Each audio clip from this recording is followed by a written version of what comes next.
My sister looked my 9-year-old in the eyes and said, "Some people are born to host. Some people are born to scrub." My mother nodded like it was normal. I didn't scream. I went home and erased the money that was keeping their world standing. I knew the party wouldn't be simple the moment we turned onto Melissa's street and found it jammed with cars on both sides, bumper to bumper, like traffic control had been hired for a child's birthday. Melissa lived at the end of the cul-de-sac in a new white house with a pool and grass cut so perfectly it looked fake. She didn't throw parties. She staged them. Willa sat behind me, hugging a small gift box to her chest. She'd made Sophie a leather notebook, pressed with dried flowers, sealed at the edges like a secret. All week she'd sat at our kitchen table, tongue tucked into the corner of her mouth, gluing petals and writing Sophie's name in careful letters. "Mom, do you think Sophie will like it?"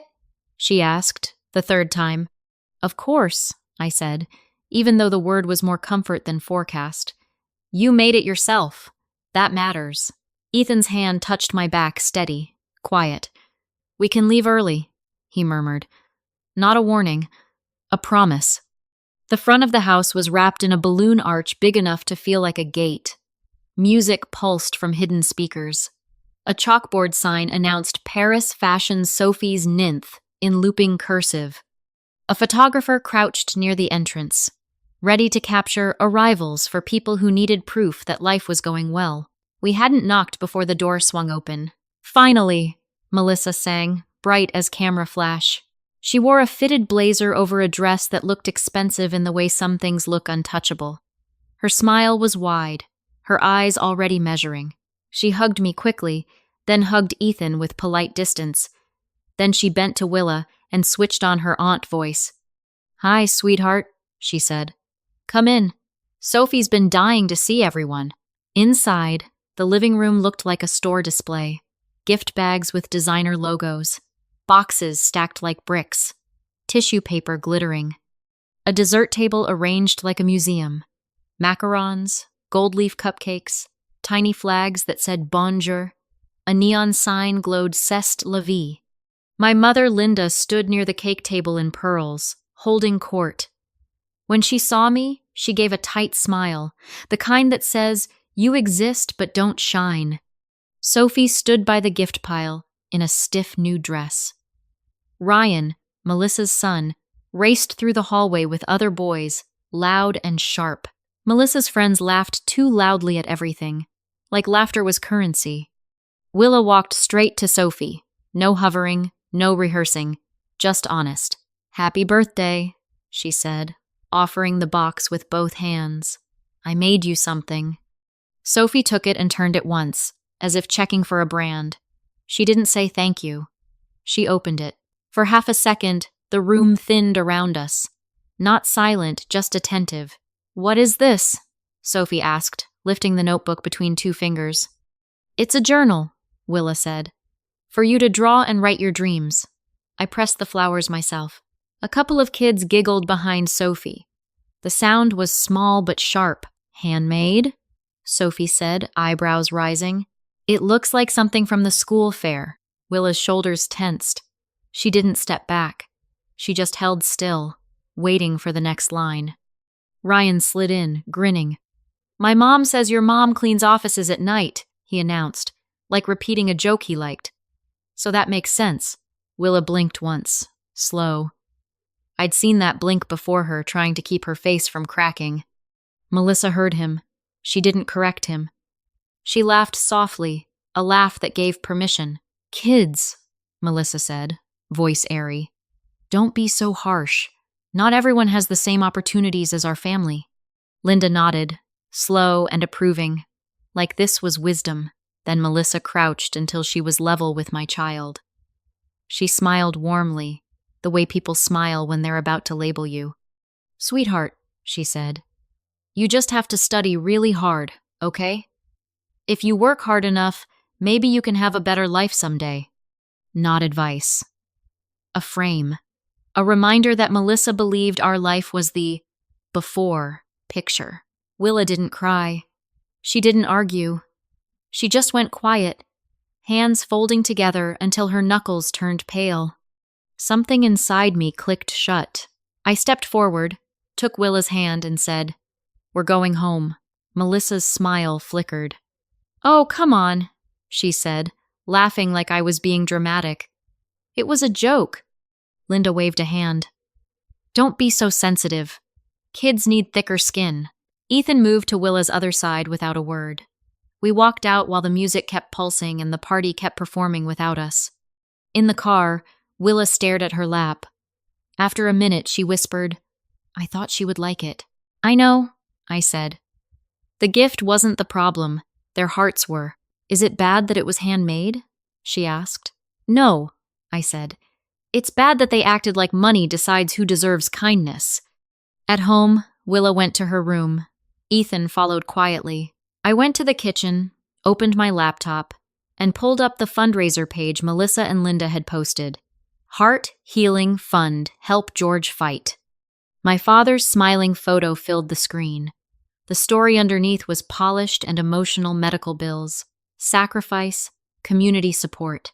I stared at the donation dashboard and felt anger settle into something steady. Because the truth was simple. The community was mostly me, and after what they'd taught my child today, I was done paying for their stage. On the counter beside my laptop was a stack of invoices from our company building contracts, cleaning schedules, supply orders. Not glamorous work, but honest and steady. The kind of work that keeps other people's nice lives clean and functional. Melissa called it dirt work. Linda called it not real money. Yet the numbers on my screen said otherwise, and for the first time in years, I let myself believe them. Melissa is 2 years older than me, which in our family has always been treated like she arrived first, and therefore deserved more. Linda never wrote it down, but she lived it. When we were kids, we both got pocket money. Melissa spent hers before it could get warm in her hand candies, little accessories, anything shiny enough to look like a win. Then she'd parade it into the kitchen so Linda could admire it. "Look at you," Linda would gush. "You have such taste." I saved mine. Not because I was noble. Because saving felt like having control in a house where Linda controlled the story. I kept cash in an envelope in my dresser and counted it just to watch it grow. Linda hated that. "Why are you hoarding?" She'd ask like I was hiding a vice. "I'm saving," I'd say. "For what?" Melissa would tease, already chewing something she'd bought. "Later," I'd answer. Linda would laugh. "Later isn't guaranteed. Enjoy life." Then Melissa would ask for more money, and somehow there was always more. Spending was rewarded. Saving was treated like stubbornness. If Melissa ran out, Linda refilled her. If I asked for more, Linda would stare at me. "You still have money," she'd say, offended by my responsibility. "So why would you need more?" That was the rule. If you managed well, you got punished with less. Melissa grew up like she was always about to be photographed, new outfits, loud friends, constant excitement. I grew up practical. Homework, part-time jobs, quiet hobbies, a life that didn't sparkle, but did pay bills. Linda didn't find that charming. "You're so serious," she'd say. "Lighten up." Melissa would roll her eyes. "She's boring." My father, George, would sometimes murmur, "Let her be." But his voice was soft and Linda was loud. George believed avoiding conflict was the same as keeping peace. Linda used that peace like a shield. I married Ethan, a man who comes from work, not show. He fixes things before they break. He keeps a flashlight in the car. He checks the weather before driving. Linda's review of him was one sentence. "He's nice." Like kindness was a consolation prize. Ethan and I built a business managing cleaning and maintenance contracts for commercial buildings. In plain language, we keep offices and lobbies and bathrooms functional. We supervise crews, handle supplies, deal with late-night emergencies, and make sure tenants can walk in on Monday without smelling last Friday. We don't post about it, we just do it. Quietly, it grew into real money, the kind you use, not the kind you announce. Melissa married a man named Carter, who looked impressive in the way men look impressive when they can talk fast and smile like the bank agrees. Their life was glossy. Upgrades, vacations, a new house every few years, always posted with captions like blessed. Linda adored it because it fit her worldview. Melissa's shine made Linda feel like she'd won motherhood. Then George's health began to shift.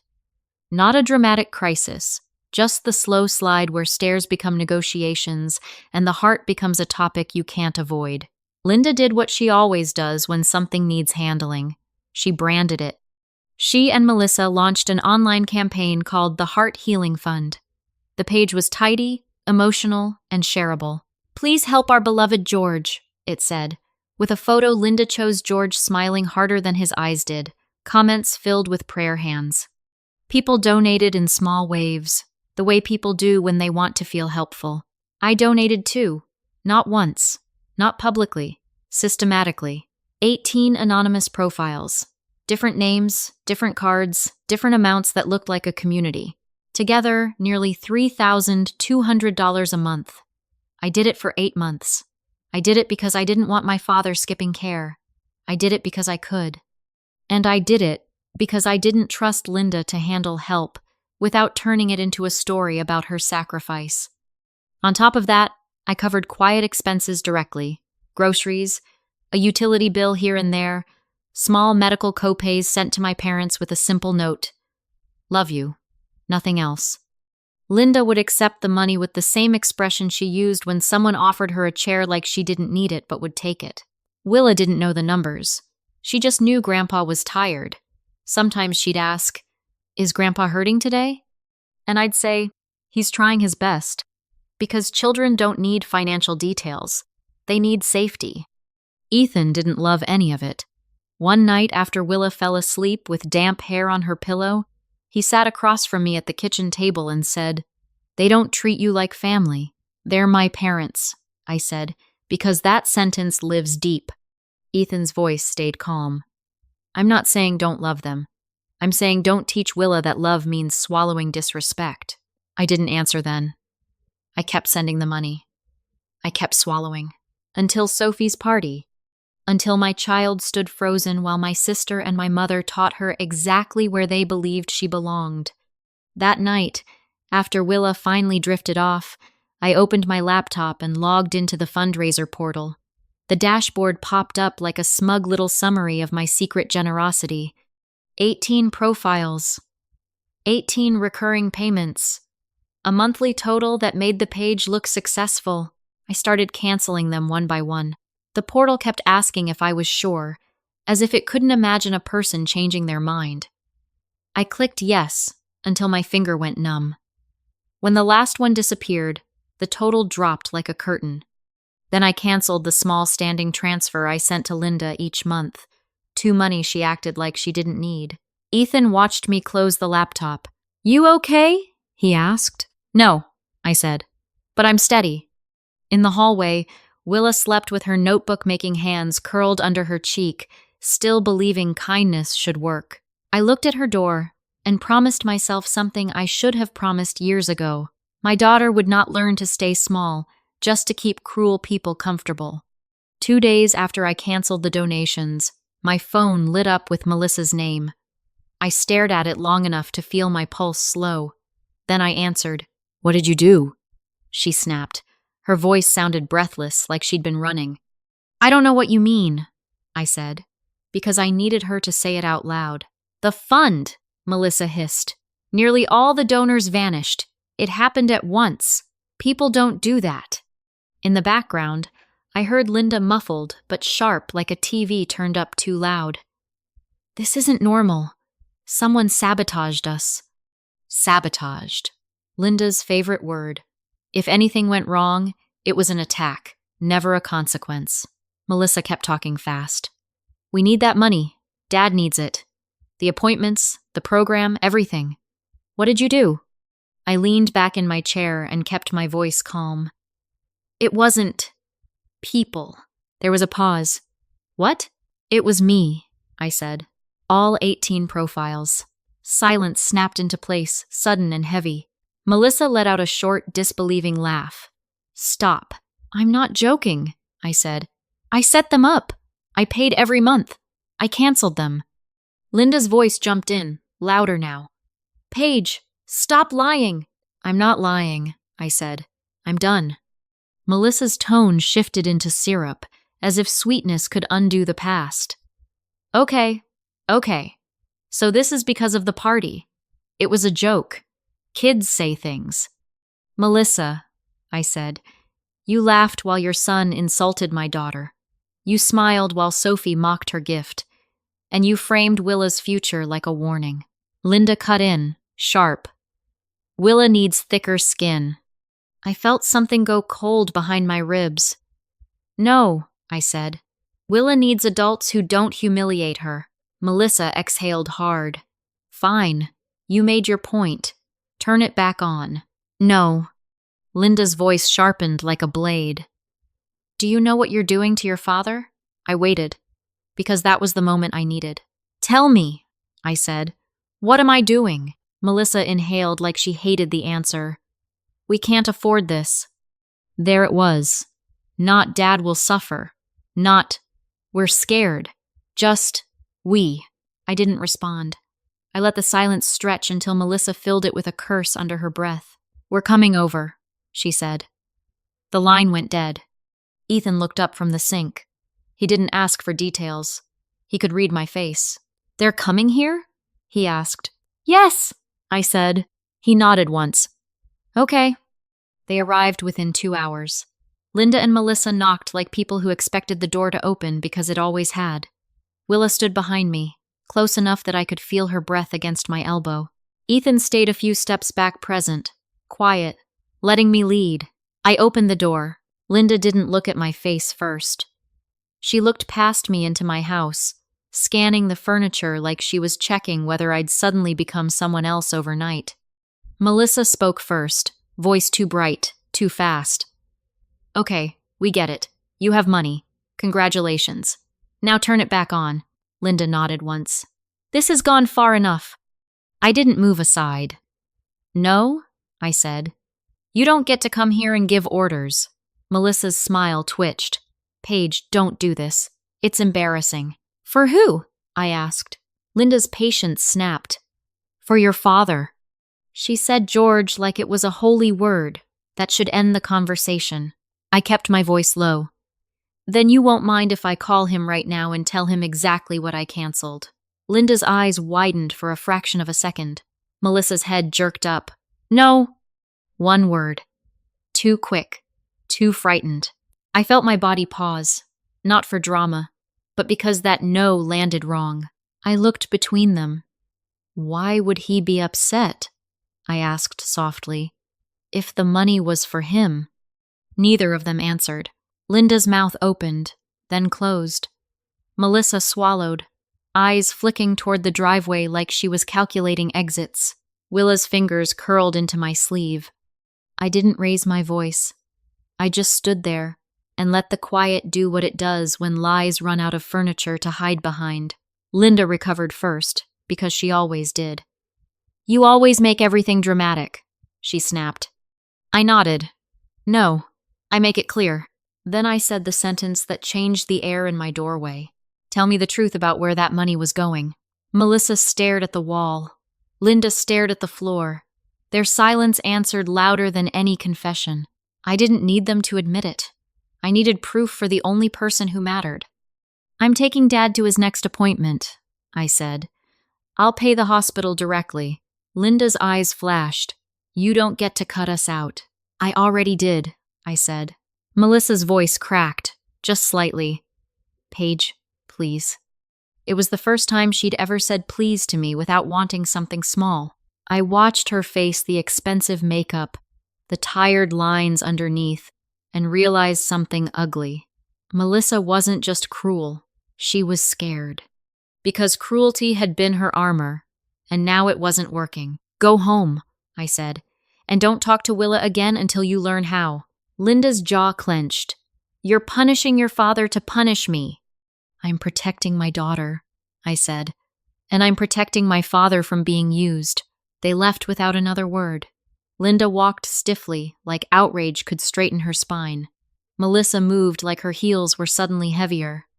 When the door closed, Willa exhaled quietly, like she'd been holding her breath since Sophie opened the box. Ethan came forward and wrapped an arm around my shoulders. "You did good," he said softly. I didn't answer, not because I doubted him, but because the next step wasn't about courage. It was about truth, and I was going to get it from George's mouth, not from Linda's narrative. That night, Willa asked from her bedroom doorway, "Is Aunt Melissa mad at me?" The question was quiet, like she was afraid the answer would echo. "No," I said, sitting on her bed. "She's mad because she got caught, and because she's used to the room bending for her." Willa looked down at her hands. "But I didn't do anything." "I know," I said. "And you never have to earn basic respect. Not from family, not from anyone." George's follow-up appointment was on a Tuesday morning. I arrived early enough to smell the hospital before I saw it. Antiseptic, coffee, old magazines. In the waiting area, a muted TV played a morning show no one watched. George sat near the wall with his hands folded, looking smaller than my memory, not weak, just older. When he saw me, surprise lifted his eyebrows. "Paige? What are you doing here?" "I wanted to see you," I said. "Do you have a minute before they call you in?" He nodded, still confused. We walked slowly to a bench near the hallway, away from the cluster of chairs and chatter. George lowered himself carefully, like his joints had to negotiate with gravity. For a moment, I didn't speak. I didn't want to start with accusation. I wanted him to feel safe enough to tell the truth. "How's treatment going?" I asked. He shrugged. "It's fine, basic. Insurance covers most." "What about the extra program?" I asked. "The one the fund was for. The better sessions." George blinked. "Extra program?" My throat tightened. "The Heart Healing Fund," I said gently. "The one Mom and Melissa set up. I thought it was to cover what insurance doesn't." George's face shifted, slow and uncomfortable. "Oh, that. Your mother handles it." "Have you used it?" I asked. "For anything big?" He shook his head. "No, too expensive. Your mother said we couldn't justify it." For a second, I couldn't breathe. "Dad," I said carefully, "how much did you think the fund brought in?" George looked down at his hands. "Not much. 100 here, 200 there. People mean well. But you know, times are hard." "And you saw that money?" I asked. He frowned. "No. Your mother. She said it helped with little things. She said some went to older medical debt." I took a breath so deep it hurt. "Dad, I need you to listen without interrupting." His eyes lifted, wary now, like he could sense the ground shifting. "I've been donating," I said. "Every month." His expression softened immediately. "Paige, you didn't have to." "I did," I said. "But I need you to understand how much." He blinked. "How much?" I pulled out my phone. My hands were steady, but my stomach wasn't. I opened the payment history and turned the screen toward him. 18 profiles, I said. Different names, different accounts. I set them up so no one would know it was me. Together, it was about $3,200 a month. For 8 months. George stared at the screen like it was written in another language. His mouth opened, then closed. Color drained from his face, then returned in patches. That's not possible," he whispered. "It is," I said. "And I can show you every transaction." His eyes tracked the list slowly. Dates, amounts, names that weren't real. The longer he looked, the more his expression tightened, not with anger, with grief. "I never got that," he said finally, voice cracking. "Paige, I never got that." "I know," I said. "That's why I'm here." George's hands trembled slightly. He swallowed hard. "I could have done the better program," he whispered, like the thought was a wound. "I could have." "I'm sorry," I said, even though the apology didn't belong to me. Sometimes you apologize for the pain, not the fault. George shook his head, eyes wet. "Not you," he said. Then, quieter, "Your mother." He stared toward the hallway, as if expecting Linda to appear with her smile and her story. "She never told me," he said, each word heavy. "I didn't fill in the blank. We both saw it." After his appointment, George asked me to walk him to his car. In the parking lot, he paused, cane tapping lightly on the concrete. "Don't pay through them anymore," he said. "If you want to help directly." "I will," I promised. That night, Linda called me. She didn't start with hello. "How dare you?" she hissed. "Do you want to ruin my marriage? Do you want to humiliate me?" "You stole from him," I said, voice flat. "Be glad I didn't call the police." Linda inhaled sharply, then tried her favorite move, control through shame. "You're destroying this family." "I'm exposing it," I said. "There's a difference." A week later, George asked me to meet him at a lawyer's office. When I arrived, Melissa and Linda were already there. Melissa looked like she hadn't slept. Linda sat upright, lips pressed tight, as if posture could undo consequence. Carter was absent, which didn't surprise me. He avoided rooms where Melissa's image might crack. George walked in slowly with his cane, tired but decided. The lawyer spoke in plain language. The house Linda lived in was George's, inherited from his side of the family. Linda's face shifted from confusion to alarm. George spoke quietly but firmly. "She can live there while I'm alive," he said. "But when I'm gone, it goes into a trust." Melissa's head snapped up. "A trust for who?" George looked past Linda and directly at Melissa, then to me, then back to the table. "For Willa." The room went still. "A child?" Melissa whispered, voice thin.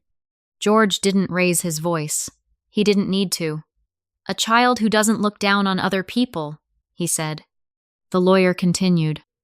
"Willa as sole beneficiary, me as trustee. Clear structure, clear boundaries." Linda's hands clenched in her lap like she was trying to hold on to control physically. Linda tried once, voice tight. "After everything I've done," George's eyes hardened, not with hate, but with the quiet finality of someone who has run out of excuses. "You handled the money," he said, "and you handled it wrong." Melissa's eyes filled with tears, sudden and performative, like she wanted the room to rescue her. But this wasn't Melissa's room anymore. When the meeting ended, George touched my shoulder gently. "I should have spoken sooner," he said. I swallowed the heavy feeling in my throat. "I know," I answered. He nodded, eyes wet, and walked out without making it bigger than it was. Sometimes repair starts like that, not with fireworks, but with a person finally choosing truth over comfort. Linda tried to salvage the story the only way she knew, louder. She told relatives I'd scared off donors. She told church friends I was punishing my father. She told anyone who would listen that I'd become greedy and vindictive. For a while, some people nodded, because Linda had trained them to. But this time the narrative didn't hold, because George did something none of us expected. He spoke. Not in a rant, not in a dramatic announcement. In quiet phone calls to relatives, one by one, the same simple sentence. My wife diverted money meant for my care. My daughter was the one giving it. People didn't gasp. They didn't scream. They went quiet. And then, slowly, they stopped answering Linda's calls the way they used to. The loudest consequence wasn't a court case or a screaming match. It was silence. Melissa's life unraveled the way flashy lives often do. Not with one explosion, but with numbers catching up. The new White House she'd shown off like proof of being better than everyone else had a mortgage that required constant motion, constant momentum, as Carter liked to call it. Without the steady stream of fundraiser money and help Linda had quietly redirected, the cushion disappeared. Within a year, Melissa sold the house. Not as an empowering downsizing journey, no matter what her social media captions suggested. She sold because she had to. She moved into a cheaper rental across town and stopped hosting themes. The next birthday party was small. A sheet cake, paper plates, fewer guests. People get busy on weekends when they don't trust you.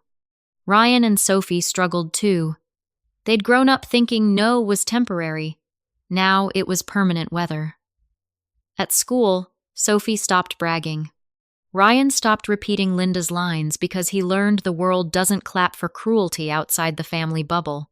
Melissa tried once to reach out to me. She texted, "It didn't have to be like this." I stared at the message for a long time, then deleted it. Not because I hated her, because I was done volunteering for pain. Linda stayed in the same house with George. They'd been married too long for clean exits, and George didn't want to blow up his life at his age. But the power in that home shifted. Linda no longer controlled the money.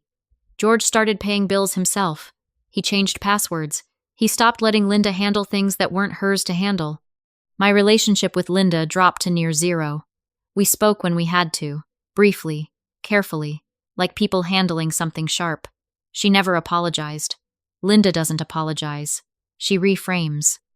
When she couldn't reframe, she retreated into bitterness. My relationship with George changed in a way that surprised me. He began showing up. Every week he came to our house, sometimes alone, sometimes with a small bag of fruit he insisted was for Willa. He sat at our kitchen table while Willa showed him new drawings, new bracelets, new tiny crafts she made because she believed effort mattered. He listened like it mattered. He asked questions. He laughed at the right moments. He was a better grandfather now, maybe, because he'd finally realized quietness isn't weakness. I paid for his care directly. No fundraiser portals, no cheerful campaign titles, no middlemen, just appointment cards, receipts, and my father walking a little steadier. One evening, months after the lawyer meeting, George stood at our door putting on his coat.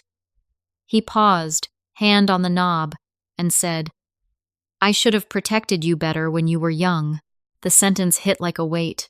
I didn't rush to soften it. I didn't rush to deny it. "I know," I said. George nodded, eyes wet, and left. Willa healed in her own way quietly, steadily. The week after the party, she didn't talk much about Sophie, but she started writing in a notebook of her own. I never read it. I didn't need to. I could see the shift. She stopped asking whether her kindness was good enough and started asking who deserved it. And then, last night, she sat beside me at the kitchen table with scraps of leather and pressed flowers spread like a small garden. "Mom," she said, "I still want to make handmade gifts for people." "Why?" I asked. Not because I doubted her, but because I wanted her to hear her own answer. "Because I like making them," she said simply. "It makes me happy." I smiled, and the smile felt clean. "Then keep making them," I told her. "Just remember, you don't make them to earn love. You make them because you already have it." Willa nodded, satisfied, and went back to gluing petals with the seriousness of a child building something real. Sometimes I replay that party in my head. The balloons, the neon sign, my sister's smile as she framed my child's future like a limitation. And then I replay the other scene, the bench outside cardiology, my father's eyes wet with truth, the lawyer's words, the trust named for Willa. If you ask me whether I regret canceling the donations, the answer is easy. No. I didn't teach my daughter that silence is the price of belonging. I taught her that kindness doesn't need a stage, and self-respect is never a luxury. A few weeks after George spoke to the family, an aunt I hadn't heard from in years called me. She didn't ask for details. She just said, "I'm sorry you carried that alone," and for the first time I felt something loosen in my chest. Even neighbors at church stopped treating Linda like the unquestioned narrator. People still smiled at her, but the smiles had less oxygen in them. Linda noticed. She always notices. Melissa tried one more time, not with me, with Willa. She showed up at a school event and waved like nothing had happened. Willa froze, then stepped behind my leg. I bent down and whispered, "You don't owe anyone your comfort." We left without a scene, and that, to me, was the real victory. So tell me, if you were in my position, did I go too far or not far enough? Drop your thoughts in the comments, and if you want more stories like this, hit subscribe so you don't miss the next one.